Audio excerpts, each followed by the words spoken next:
क्या जोड़ना है, कितना घटाना है, कौन सा भाग पा लिया, कितने प्रतिशत बढ़ाना है। चक्रवर्ती ब्याज की तरह बढ़ते बढ़ते कड़ी मेहनत से सफलता को नजदीक लाना है। नमस्कार, मैं सुनील कुमार, आप पढ़ेंगे गणित मेरे साथ लक्ष्य के मंच पर।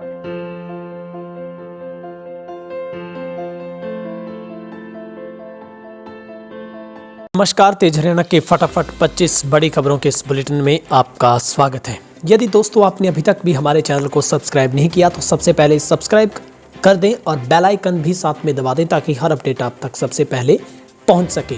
आज है 16 जनवरी, दिन शनिवार। चलिए बिना कोई देरी शुरुआत करते हैं हरियाणा की खास 25 बड़ी फटाफट खबरों की। 10वीं बैठक भी बेनतीजा, किसान कानून वापसी पर अड़े कृषि मंत्री बोले आप भी तो कुछ मानिए, 19 जनवरी को होगी अब अगली मीटिंग। किसान आंदोलन का 51वां दिन भी किसानों के लिए कुछ खास नहीं रहा। विज्ञान भवन में सरकार और किसानों के बीच 10वें दौर की बैठक भी बेनतीजा रही है। मीटिंग करीब 4 घंटे चली। इसमें 3 मंत्री, कृषि मंत्री और रेल मंत्री व वाणिज्य मंत्री मौजूद रहे। अगली बैठक 19 जनवरी को दोपहर 12 बजे मुकर्रर की गई है। आज की मीटिंग में किसान कृषि कानूनों की वापसी पर अड़े रहे। कृषि मंत्री तोमर ने किसानों से अपील करते हुए कहा कि हमने आपकी कुछ मांगे मानी है, क्या आपको भी कुछ नरमी नहीं दिखानी चाहिए।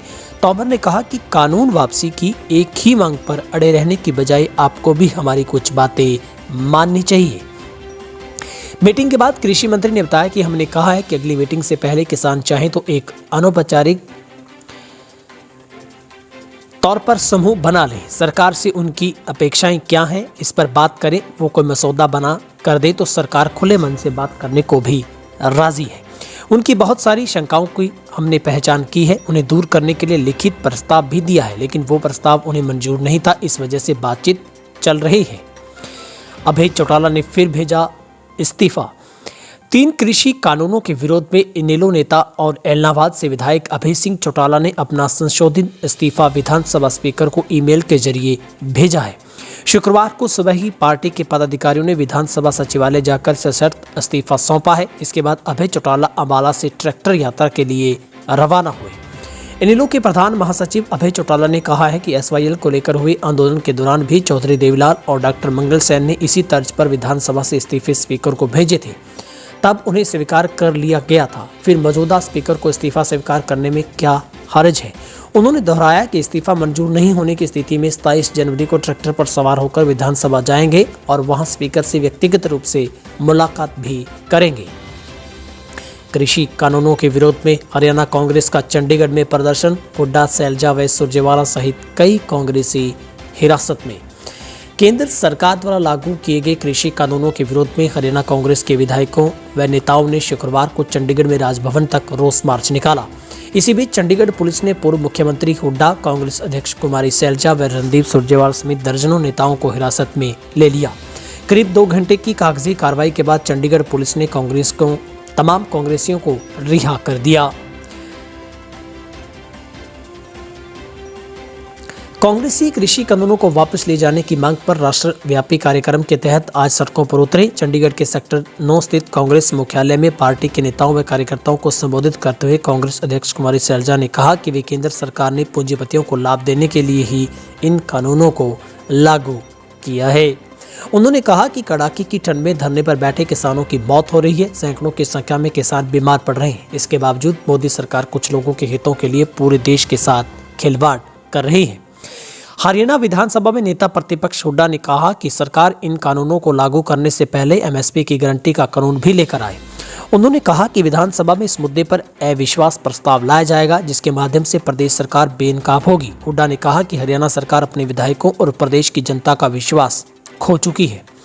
हरियाणा के जेजेपी विधायक रामकुमार गौतम ने फिर दिखाए बागी तेवर, दलबल विरोधी कानूनों पर उठाए सवाल। नारनौल से जननायक जनता पार्टी के विधायक रामकुमार गौतम ने एक बार फिर से बागी तेवर दिखाए हैं। पार्टी सुप्रीमो के प्रति कभी नरम तो कभी गर्म रुख दिखाने वाले दादा गौतम ने अब दल बदल विरोधी कानूनों पर सवाल उठाए हैं। इन कानूनों को देश की जमहूरियत के लिए खतरा करार देते हुए उन्होंने कहा कि दल बदल विरोधी कानून से सांसद और विधायक बंधुआ मजदूर बनकर रह गए हैं। दल बदल विरोधी कानून बनाने वाले पूर्व प्रधानमंत्री स्वर्गीय राजीव गांधी की मंशा पर निशाना साधते हुए गौतम ने कहा कि कहीं उनकी हुकूमत टूट ना जाए, इसीलिए उन्होंने ये कानून बना दिया। इससे लोकतंत्र का सत्यानाश हो गया है। सांसद विधायकों की आज कोई भी वैल्यू नहीं है।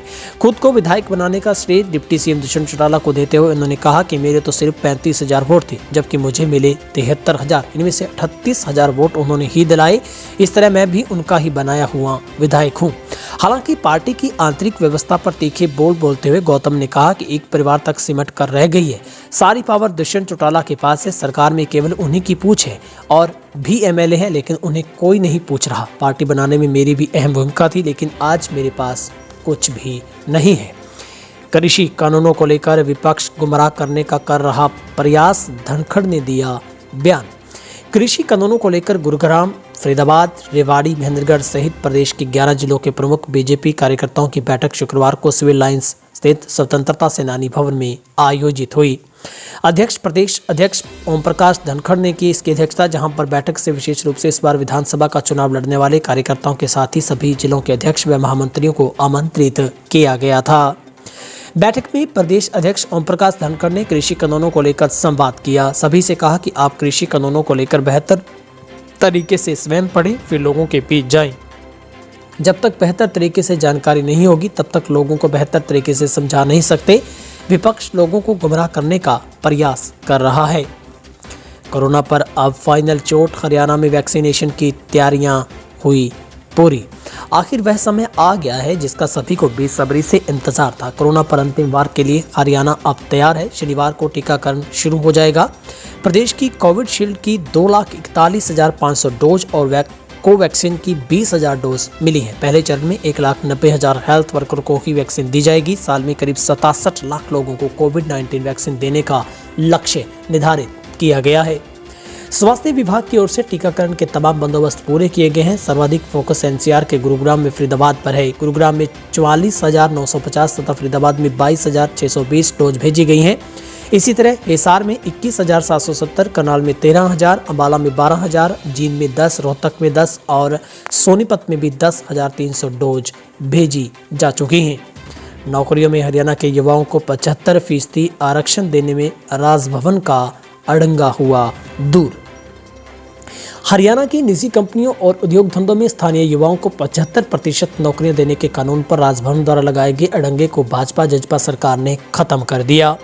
उद्योग और वाणिज्य मंत्री के नाते डिप्टी सीएम चौटाला ने अधिकारियों के सहयोग से तमाम उन आपत्तियों का निस्तारण कर दिया कि राज्यपाल ने जो लगाई थी। अब ये विधेयक दोबारा मंजूरी के लिए राज्यपाल सत्यदेव नारायण आर्य को भेजा जाएगा। राज्यपाल ने विधानसभा द्वारा 5 नवंबर को पारित इस विधेयक पर 4 आपत्तियां लगाई थी। राज्यपाल ने यह विधेयक केंद्रीय श्रम एवं रोजगार मंत्रालय को भेज दिया था। केंद्रीय मंत्रालय ने अब यह वापस ये पूरा केस राज्य सरकार के पास पहुंच चुका है और प्रदेश में श्रम एवं रोजगार मंत्रालय डिप्टी सीएम दुष्यंत चौटाला के पास है। बीजेपी जजपा गठबंधन की सरकार ने पहले 75% आरक्षण को लेकर विधेयक जारी किया था और इस विधेयक को राज्यपाल के पास भेजा गया है। राज्यपाल ने इस पर आपत्ति लगाते हुए इसे राष्ट्रपति के पास भेजा। इसी दौरान नवंबर में हुई विधानसभा के मानसून सत्र में गठबंधन सरकार ने 75% आरक्षण से जुड़ा विधेयक सदन में पास कर दिया। राज्यपाल के पास कई दिनों तक बिल लटका रहा। निकिता तोमर हत्याकांड मामले में तौसीफ के पिता के बाद अब मां को भी मिली अग्रिम जमानत। फरीदाबाद में शुक्रवार को बहुचर्चित निकिता तोमर हत्याकांड के मुख्य आरोपी के परिजनों की याचिका पर सुनवाई हुई। मामला लगभग 2 साल पुराने अपहरण का है, जिसमें मृतका के परिवार ने राजनीतिक दबाव में आकर समझौता कर लिया था। अब जबकि उसकी हत्या को कई महीनों का समय बीता है तो राज्य सरकार के आदेश पर पुराना केस फिर से खुल गया है। इसमें मुख्य आरोपी के पिता और मां की अग्रिम जमानत की याचिका लगाई गई थी। पिता को पहले ही जमानत मिल चुकी है, वहीं अब मां को याचिका पर भी कोर्ट ने मंजूरी दे दी है। ट्रक के कैबिन में छिपाकर उत्तर प्रदेश से पंजाब लाई जा रही थी 30 किलो अफीम, हिसार एसटीएफ ने पकड़ी। हरियाणा के करनाल जिले में हिसार एसटीएफ ने बड़ी कार्रवाई करते हुए अफीम तस्करी के एक बड़े मामले का पर्दाफाश किया है। टीम ने गुप्त सूचना के आधार पर मेरठ रोड पर नाकाबंदी कर 18 टायरों वाले एक ट्रक के कैबिन से 30 किलो 340 ग्राम अफीम बरामद की है। ये खेप उत्तर प्रदेश से पंजाब ले जाई जा रही थी। आरोपियों की पहचान ट्रक चालक व एक अन्य के तौर पर, जो कि पंजाब के तौर पर हुई है। एसआई पवन कुमार की शिकायत पर आरोपियों के खिलाफ केस दर्ज किया गया है। बरामद की गई अफीम की कीमत लाखों रुपए में बताई जा रही है। फतेहाबाद में दिन दहाड़े हत्या, घर में घुसकर वकील के बारे में पूछा नहीं कि जवाब दे रही पत्नी को मारी एक के बाद 3 गोली। फतेहाबाद में शुक्रवार को एक वकील के घर में घुसकर एक बदमाश ने उसकी पत्नी की बेरहमी से हत्या कर दी। बताया जाता है कि एक युवक सीढ़ियों से होते हुए वकील के घर में ऊपर तक पहुंच गया। वहां साफ सफाई कर रही नौकरानी से वकील के बारे में भी पूछा और इसी बीच वकील की पत्नी बाहर आ गई। उन्होंने बताया कि पति घर पर नहीं है। इतने में ही एक के बाद एक 3 गोलियां मारकर बदमाश वहां से फरार हो गया। मृतका की पहचान फतेहाबाद जिले के कस्बा टोहाना के रेलवे रोड पर राय बहादुर कंवर साई चौक क्षेत्र में रहने वाली वकील चमन लाल के घर शुक्रवार दोपहर करीब 12 बजे एक अज्ञात बाइक सवार युवक पर आया। वकील घर पर नहीं थे। एक महिला कर्मचारी साफ सफाई के लिए काम में जुटी थी। इसी बीच युवक सीढ़ी से होते हुए चमन लाल के मकान में घुस गया। उसने सफाई वाले से पूछा कि चमन लाल कहाँ पर है, तो जवाब नहीं मिला, जिसकी आवाज़ सुनकर उसकी पत्नी आई और उसने गोलियां बरसा दी। रोहतक में दिन दहाड़े वारदात, ज्वेलरी शॉप से एक अंगूठी 6000 रुपये और 2 किलो चांदी की लूट। रोहतक में 2 बदमाशों ने ज्वेलरी शॉप पर लूट की वारदात को अंजाम दिया। लुटेरों ने दुकान पर आकर जेवर बनाने की बात कही और इससे पहले कि दुकानदार कुछ समझ पाता उनसे एक चाकू लेकर हावी हो गया। दुकानदार को घायल कर बदमाश यहां से एक अंगूठी 8000 रुपये और लगभग 2 किलो चांदी लूट ले गए। सूचना के बाद पुलिस ने मौके का मुआयना करने के साथ ही आगे की पड़ताल शुरू कर दी है। अभय चौटाला ने बीजेपी के नेताओं को कहा कच्छाधारी, बोले ये बहुत बदमाश हैं। आईएनएलडी के नेता अभय सिंह चौटाला ने शंभू टोल प्लाजा पर सिंघू बॉर्डर के लिए ट्रैक्टर मार्च लेकर निकले हैं। इसी दौरान अभय शंभू टोल प्लाजा पर चल रहे किसानों के धरने में शामिल हुए। अभय ने अपने इस्तीफे के मुद्दे पर बातचीत करते हुए विधानसभा अध्यक्ष व बीजेपी के कई नेताओं को कच्छाधारी बताते हुए बदमाश करार दिया। अभय चौटाला ने कहा कि उनका ट्रैक्टर मार्च बेहवा होते हुए नरवाना 17 जनवरी को दिल्ली पहुंचेगा। इस्तीफे को लेकर बातचीत करते हुए अभय चौटाला ने कहा कि 26 जनवरी तक यदि उनका इस्तीफा मंजूर नहीं हुआ तो 27 तारीख को जाकर वे खुद अपना इस्तीफा मंजूर करवाएंगे। इस दौरान अभय चौटाला ने विधानसभा अध्यक्ष ज्ञानचंद गुप्ता व बीजेपी के लिए यह कह दिया कि ये कच्छाधारी लोग बहुत बदमाश हैं। हरियाणा में अब जल्द 10वीं व 12वीं की परीक्षाएं, विभाग ने तैयार किया प्रपोजल। हरियाणा विद्यालय शिक्षा बोर्ड द्वारा वीडियो कॉन्फ्रेंसिंग के माध्यम से चंडीगढ़ शिक्षा निदेशालय के उच्च अधिकारियों ने परीक्षा करवाने को लेकर उच्च स्तरीय अधिकारियों की वार्तालाप जो की है। इसके तहत अब 10वीं व 12वीं कक्षा की बोर्ड की परीक्षाएं 20 अप्रैल के बाद आयोजित करवाई जानी संभावित है। हालांकि इस पर अंतिम निर्णय शिक्षा निदेशालय व हरियाणा सरकार का ही होगा। हरियाणा विद्यालय शिक्षा बोर्ड ने 10वीं व 12वीं की वर्ष 2021 की परीक्षाओं को अप्रैल माह में आयोजित करवाने को लेकर सहमति उच्च शिक्षा निदेशालय से बना ली है। 45 मिनट की ऑनलाइन बातचीत के बाद ये निर्णय शिक्षा बोर्ड द्वारा लिया गया। इस उच्च स्तरीय मीटिंग में सेकेंडरी शिक्षा बोर्ड निदेशक जिग्नेशन, शिक्षा board chairman doctor Jagveer Singh व बोर्ड सचिव राजीव प्रसाद सहित उच्च अधिकारी मौजूद रहे। 2 मंजिला छत से गिरकर 6 साल की बच्ची की दर्दनाक मौत। पानीपत की हरि सिंह कॉलोनी में 6 साल की एक बच्ची 2 मंजिला छत से गिर गई, जिसके बाद मौत हो गई। घटना के बाद मौके पर पहुंची पुलिस ने जांच तेज कर दी है। मूल रूप से गोंडा उत्तर प्रदेश के निवासी नंदलाल गत 10 साल से पानीपत की हरि सिंह कॉलोनी में परिवार में किराए पर रहते थे, जिसके 3 बच्चे हैं। उसकी एक 6 साल की बच्ची छत पर खेलते समय नीचे गिर गई, जिसके बाद हड़कंप बचा। बच्ची को डॉक्टरों के पास ले जाया गया, जहाँ पर उसे मृत घोषित कर दिया गया।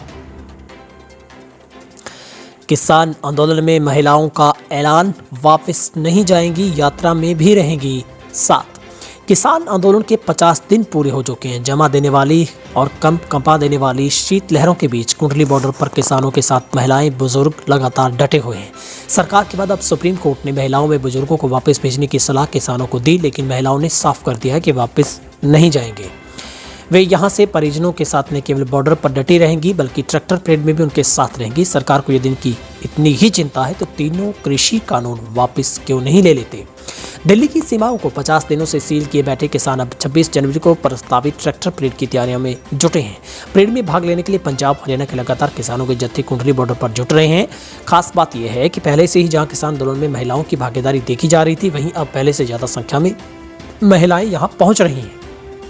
दूसरी ओर सरकार के बाद अब सुप्रीम कोर्ट ने हाल ही में किसानों को सलाह दी कि ठंड व अन्य दिक्कतों को देखते हुए महिलाएं व बुजुर्गों को घर वापस भेज दिया जाए, लेकिन महिलाओं ने इस सलाह को मानते हुए साफ इनकार कर दिया है। महिलाओं ने तय किया है कि ये यहीं पर डटी रहेंगी, अपने परिजनों के साथ ट्रैक्टर पेड़ में भी हिस्सा लेंगी। वहीं बुजुर्ग वापस जाने की सलाह को पहले से ही नकार चुके हैं। दिल्ली बॉर्डर पर किसानों ने बसा दिया शहर, बाजार, हॉस्पिटल, स्कूल, जिम, सब कुछ हर जरूरत का मिल रहा है सामान। कृषि कानूनों को रद्द करवाने की मांग को लेकर कुंडली बॉर्डर पर डेरा डालने से यहां किसानों का नया शहर बस चुका है। यहां किसानों को जरूरत के सामान के लिए परेशानी नहीं किसी भी तरीके की आ रही है। किसानों के शहर में हर सुविधा उपलब्ध है, पूरा बाजार खुला है, hospital, clinic, medical store, gym, कपड़ों की सिलाई, जूते ठीक करने समेत तमाम सुविधाएं यहां पर उपलब्ध हैं। किसानों को जरूरत के सामान के लिए घटनास्थल से बाहर नहीं जाना पड़ रहा है, खर्च भी नहीं करना पड़ रहा है। किसान नेताओं का मानना है कि जिस तरह से आंदोलन लंबा हो रहा है, ऐसे में किसानों को जरूरत के सामान के लिए परेशानी होना पड़ा तो मानसिक रूप से कमजोर हो सकते हैं। किसानों को हर सुविधा मिल रही, इसलिए वे मजबूती के साथ डटे हैं। कृषि कानून रद्द करने की मांग को लेकर किसानों ने 27 नवंबर को नेशनल हाईवे 44 के कुंडली बॉर्डर पर डेरा डाला था। उस समय उम्मीद जताई जा रही थी कि सरकार से किसानों की बातचीत में जल्द ही कोई निर्णय होगा, लेकिन आंदोलन खत्म हो सकता है। सरकार व किसानों के बीच बातचीत में किसी तरह का हल निकलने की जगह गतिरोध बढ़ता ही जा रहा है। डिप्टी सीएम का बड़ा बयान, बोले प्रधानमंत्री किसानों के साथ, मैंने भी की किसानों के हित की बात। किसान आंदोलन के बीच हरियाणा के डिप्टी सीएम दुष्यंत चौटाला ने प्रधानमंत्री मोदी से किसानों के हित में बात की है। उनका दावा है कि किसानों के मुद्दे को लेकर पीएम का संभाव नर्व है, वे चाहते हैं कि यह आंदोलन अतिशीघ्र समाप्त हो। दुष्यंत ने भी पीएम से किसानों के हित और खेती किसानी से जुड़ी भविष्य की परियोजनाओं पर बात की। उन्होंने निवास स्थान पर पत्रकारों से बातचीत में कहा कि हरियाणा में खेती किसानी से जुड़े मुद्दों को लेकर उन्होंने प्रधानमंत्री से सहयोग करने को कहा है, जिसके तहत सबसे पहले हरियाणा में टेक्सटाइल पार्क बनाने की कवायद पर जोर दिया गया है। इस पार्क के माध्यम से सूबे के कॉटन उद्योग को सहारा मिलेगा। प्रदेश की कॉटन बेल्ट में अब तक किसी सरकार ने उद्योग लगाने का कोई भी काम नहीं किया है। दुष्यंत के मुताबिक मिडिल ईस्ट में सरसों का तेल 1000 रुपये लीटर तक तैयार होता है, जबकि हमारे यहाँ हैफेड सरसों के तेल को कम खर्च पर तैयार करता है। इसके फायदे भी बहुत है, लेकिन हम इसे निर्यात करने पर जोर देंगे, इसकी मार्केटिंग करेंगे, व्यापार बढ़ाएंगे, जिससे सबसे ज्यादा फायदा सरसों उत्पादक किसानों को ही होगा। हरियाणा में पंचायत चुनाव 21 फरवरी के होने की फैली अफवाह। हरियाणा में पंचायती चुनाव को लेकर एक मैसेज सोशल मीडिया पर जमकर वायरल हुआ, जिसमें 21 फरवरी को प्रदेश में पंचायत चुनाव और 5 फरवरी से आचार संहिता लगने का दावा किया जा रहा है, लेकिन इस प्रकार की कोई भी सूचना आधिकारिक रूप से नहीं है। हरियाणा में पंचायती चुनाव को लेकर लोगों को बेसब्री से इंतजार है। पंचायती चुनाव को लेकर ग्रामीण इलाकों में भावी सरपंचों ने तैयारियां भी शुरू कर दी हैं। इसके लिए डिप्टी सीएम ने पंचायती चुनाव समय पर ही होने की बात तो कल से ही कही थी, लेकिन सोशल मीडिया पर पिछले 24 घंटों में एक मैसेज तेजी से वायरल हो रहा है, जिसमें सूत्रों के हवाले से दिखाकर 5 फरवरी को आदर्श आचार संहिता और 21 फरवरी को प्रदेश में पंचायत चुनाव होने की बात कही जा रही है, मगर अभी तक इस तरीके की कोई भी आधिकारिक पुष्टि नहीं है। प्रदेश में अभी तक पंचायत चुनाव को लेकर सरपंचों के ड्रा होने भी बाकी है। हरियाणा में 21 जनवरी तक मौसम रहेगा परिवर्तनशील। हरियाणा राज्य में मौसम आमतौर पर 21 जनवरी तक खुश्क रहने परंतु परिवर्तनशील रहने की संभावना है। इस दौरान दिन के तापमान में हल्की बढ़ोतरी परंतु उत्तर पश्चिमी शीत हवाएं चलने की संभावना से 16 जनवरी से रात्रि तापमान में गिरावट होने की संभावना है। हवा में नमी की मात्रा अधिक होने से अल सुबह देर रात्रि धुंध छाई रहने की भी संभावना है। रात्रि तापमान में लगातार संभावित गिरावट से राज्य में 18 जनवरी से 20 जनवरी के बीच कहीं कहीं पाला पड़ने की भी संभावना है। रात्रि तापमान में गिरावट व पाला पड़ने की संभावना को देखते हुए सरसों सब्जियों विशेषकर आलू, टमाटर, मिर्च, बैंगन और छोटे फलदार पौधों में नर्सरी बचाव के लिए यदि पानी उपलब्ध हो तो हल्की सिंचाई करें, ताकि जमीन का तापमान बढ़ सके। खेत के किनारे तथा 15 से 20 फीट की दूरी के अंतराल में जिस ओर से हवा आ रही है उसी ओर कूड़ा कचरा, सूखी घास आदि एकत्र कर धुआं करना चाहिए, ताकि वातावरण का तापमान बढ़ सके। फिलहाल हरियाणा की फटाफट 25 खबरों के इस बुलेटिन में आज के लिए इतना ही। आप सभी से गुजारिश है, यदि आपने अभी तक भी हमारे चैनल को सब्सक्राइब नहीं किया तो इतनी आप हमारी मदद करें जरूर कि आप हमारे चैनल को सब्सक्राइब जरूर करें, अपने मित्रों दोस्तों के साथ भी शेयर करें। और इस पूरे बुलेटिन के प्रति आपका क्या नजरिया है, खासकर विशेष रूप से किसानों के आंदोलन को लेकर आपको क्या लगता है? 10 दौर की बातचीत किसानों के साथ हुई है सरकार की, लेकिन बेनतीजा खत्म हो जाती है। हर बार किसानों को इस उम्मीद के साथ वहां पहुंचना होता है कि शायद सरकार किसी बात को लेकर नर्म होगी, लेकिन ऐसा नहीं लग रहा है। और अभी भी ऐसा प्रतीत होता है कि आने वाले दिनों में ये आंदोलन लंबा चलेगा। सरकार के साथ कई बैठकों का दौर होगा, बहुत धीरे धीरे से कुछ बातों पर सहमति बनेगी, लेकिन अभी भी सरकार अपने उसी अड़ियल रवैये के ऊपर लगातार बरकरार रहे। मगर किसानों ने साफ तौर पर कह दिया है कि उनकी तरफ से किसी तरीके का अन्य जो मांग पूरी होते हुए का जो एक उम्मीद है वो कहीं भी अब टिकने वाली नहीं है, क्योंकि उनकी मांग और उम्मीद सिर्फ और सिर्फ टिकी है तीनों कृषि कानूनों को खत्म करवाने तक और एमएसपी पर एक गारंटी यानी कानून लेने को लेकर है। लेकिन सरकार ने अपने पक्ष में कई बार बातचीत की है, हर बार किसानों को ही कहा है कि वो बात को मान जाएं, लेकिन ऐसा अभी भी नज़र नहीं आ रहा। लेकिन 26 जनवरी को किसान ट्रैक्टर परेड के माध्यम से देश का गणतंत्र दिवस मनाएगा। तिरंगे के साथ, देश की आन बान शान के साथ ट्रैक्टर पर जो तिरंगे को लगाकर किसान दिल्ली की सड़कों में प्रवेश करेगा। लेकिन इन सब के बीच में आप क्या समझते हैं, किसान आंदोलन में अभी कितना और वक्त लगेगा? आपको क्या लगता है कि क्या सरकार को बहुत जल्दी मान जाना चाहिए? क्या लगता है क्या सरकार किसानों के साथ सही न्याय नहीं कर पा रही है, पूरा न्याय हो रहा है, न्याय नहीं हो पा रहा है? आप सबकी इसके बारे में क्या राय है? आप कमेंट बॉक्स में जाइए, अपनी राय टाइप कीजिए। अगर आप किसानों के समर्थन में हैं तो जय किसान जरूर लिखिएगा। बहुत बहुत शुक्रिया। तेज रैना के साथ ऐसे ही बने रहें। आप सबका दिन शुभ रहे। 20 वर्षों से विश्वसनीय शिव पैथोलॉजी लैब के नजदीक राज हॉस्पिटल मंडी डबवाली।